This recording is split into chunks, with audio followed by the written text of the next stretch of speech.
Of the blue, little was known in the west, and they had no names save Ithrin Luin, the blue wizards, for they passed into the east with Curunir, but they never returned, and whether they remained in the east, pursuing there the purposes for which they were sent, or perished, or as some hold, were ensnared by Sauron and became his servants, is not now known. But none of these chances were impossible to be, for, strange indeed though this may seem, the Istari, being clad in bodies of Middle-earth, might even as men and elves fall away from their purposes, and do evil, forgetting the good in the search for power to effect it. Greetings and well met, my friends. Yoistin here, and I hope you all are doing well, wherever you are in Middle-earth. Today we will talk about a rather ambiguous and interesting enigma of Tolkien's works, the concept of the Blue Wizards. This video is a mix of my typical series and playlists, so we will start with what we know of the Blue Wizards and their histories, before jumping more into the unknown and theories of what may have happened to them. As I always try to do, there will be some related articles and videos in the description and cards that helped put this video together and will expand on the topic. My friends, thank you all so much for joining me today. Let's begin our tale.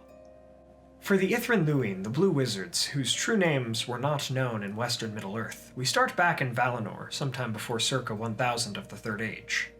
The first lore discrepancy we have is that, in some of Tolkien's later writings, he considered having the two Blue Wizards, in this version named Morinehtar, Darkness Lair, and Rómestámo, East Helper, come during the Second Age to Middle-earth, sometime around the year 1600, around the same time that Tolkien considered having Glorfindel return to Middle-earth. And then the Blue would have gone into the East, being rather successful in their missions and making the East not as powerful or as numerous as it could have been during the end of the Second Age and during the Third Age, during the East's wars with the West. However, if this was a revision Tolkien considered making, it was never full wrought in the Legendarium, so the more canonical version of these already obscure events and characters is described thus, but I figured we should speak a bit to his later thoughts on the matter first, and we will refer to them some more later. Before circa 1000 of the Third Age, Manwë summoned a council of the Valar during the early Third Age. This council decided what should be done concerning the growing threat of Sauron once more in Middle-earth. The Valar thus chose 5 emissaries, all of whom were Maiar, to go to Middle-earth and aid the Free Peoples. Arome, the huntsman of the Valar, chose Alatar, possibly meaning aftercomer, and Alatar wanted to bring along his friend Pallando, roughly meaning Far One. This association with Arome, as speculated by Christopher Tolkien, may have been because Arome had the greatest knowledge of the distant lands of Middle-earth, having been an explorer in such places in the Elder Days. And perhaps that was correlated with the Blue Wizards' journey into the East, or their fascination with those eastern lands. In any case, around the year 1000 of the Third Age, Alatar and Pallando journeyed into Middle-earth, coming by ship to Mithlond, as old men in sea blue clothing, before heading into the east of Middle-earth with Curumo, later known as Saruman. Saruman, after many years, returned to western Middle-earth after Sauron returned to Dol Guldur from out of the east, sometime around or during 2463 of the Third Age. But the Blue Wizards did not return with Saruman, nor were they ever seen again in the northwestern part of Middle-earth, and never again did they return to Valinor. It's widely regarded, at least concerning Tolkien's earlier writings, that the Blue Wizards failed in their mission, in such ways that we will explore in a moment. But in Tolkien's later writings, as we explored a bit before, Morinehtar and Rómestámo had success and stopped the East from growing as powerful as they could have been. But the curiosity and enigma of all of this concerns what happened to the Blue Wizards in the East. So we will start looking at different theories, none of which are strictly canon in any regard, but may propose some interesting solutions to our inquiry that we may regard as headcanon, as it were. In letter 211 of Tolkien's letters, J.R.R. Tolkien himself did not know, and feared that the Blue Wizards failed their tasks in different ways than Saruman, while they were in the East, and perhaps the Blue Wizards founded cults or even traditions of magic that went into the Fourth Age and even beyond, perhaps. So maybe Tolkien's unfinished sequel to The Lord of the Rings, The New Shadow, would have talked about such cults of magic. Now, of course, some of the more popular theories that I've heard concerning the Blue Wizards over the years is that they may have been corrupted and made into servants of Sauron being people such as the Mouth of Sauron or even the chieftain of the Easterlings during the Battle of Dale in the north during the War of the Ring. Now, these particular theories seem to be debunked, however, as the Mouth of Sauron was most definitely a black Númenórean, and the Easterling leader of the North must have been himself an Easterling, and likely not as powerful as a wizard. But even if they were not these exact characters, it doesn't mean something similar didn't happen. Other possibilities follow in the same way, that perhaps the Blue Wizards were corrupted and made thralls of Sauron or other such evil in the East, bolstering the power of the Shadow during the Third Age.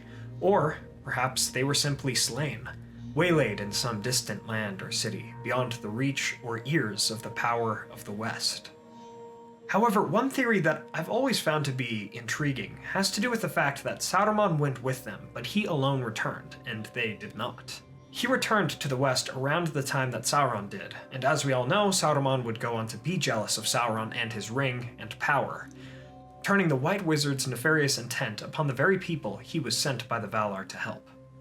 Is it possible that Saruman did something to hurt, hinder, or even slay his Astari brethren out in the East, so they would have been two less adversaries that he would have to worry about?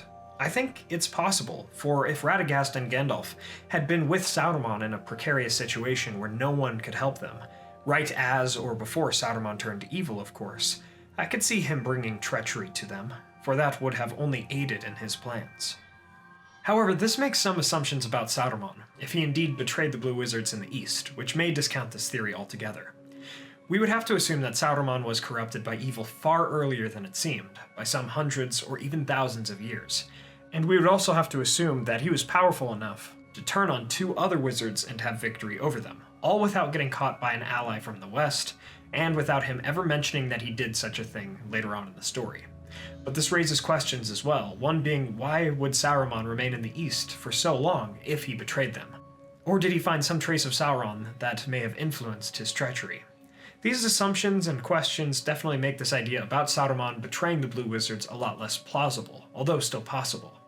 I do wonder about that though. Why was it that Saruman, who eventually turned evil, was the only one who made it back from his adventure with the Blue Wizards into the East? Finally, we will end on the most positive theory about the enigmatic Blue Wizards, which is that they were able to disrupt some of Sauron's plans in the East, making the Shadow's reach a bit shorter in whatever ways they were able, and ensuring a victory for the West at the end of the Third Age, being more successful in their missions in their own ways, even if they never returned to the West. Indeed, the Easterlings of Middle-earth alone were a threat enough to Gondor and the West throughout a great deal of the Third Age, and perhaps the Blue Wizards hindered some unknown plans of the Easterlings that would have destroyed Gondor. These theories and outcomes are all possible if one looks at Tolkien's earlier or later writings on the Blue Wizards, for indeed the Ithran Luin are another enigmatic piece of Tolkien's works, and we will likely never get a canonical answer on what happened to them. But we can continue to theorize for our own headcanons. Thus we come to the end of our tale about what happened to the Blue Wizards.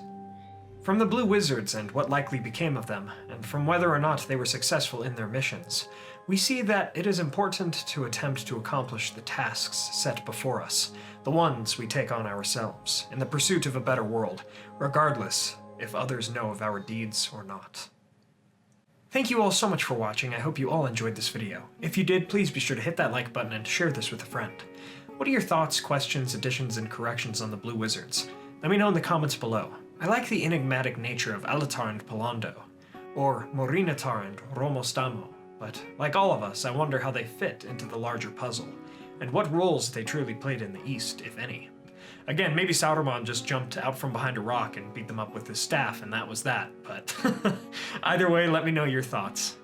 To further support the channel, please check out our music channel, Facebook, Twitter, merch, and Patreon for a podcast and Discord server. Links for all of those are in the description below.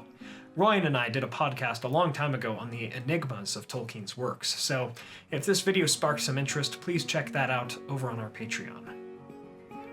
I want to shout out our Valar tier patrons: Adrian De La Torre, Chris Ortner, Peter Shepard, Samuel McBee, Jonathan Putnam, Mark Kralik, Blair Scouten, and Tobias Goldner. Thank you guys so much, it means a lot to me. Finally, please don't forget to subscribe and hit that bell button to join the Men of the West and all of the Free Peoples today, and I will see you all again next week with a video on the Elisar Stone and its importance as an artifact of Arda. Everyone, as always, thank you all so much for joining me on this adventure. Until the next one, my great friends.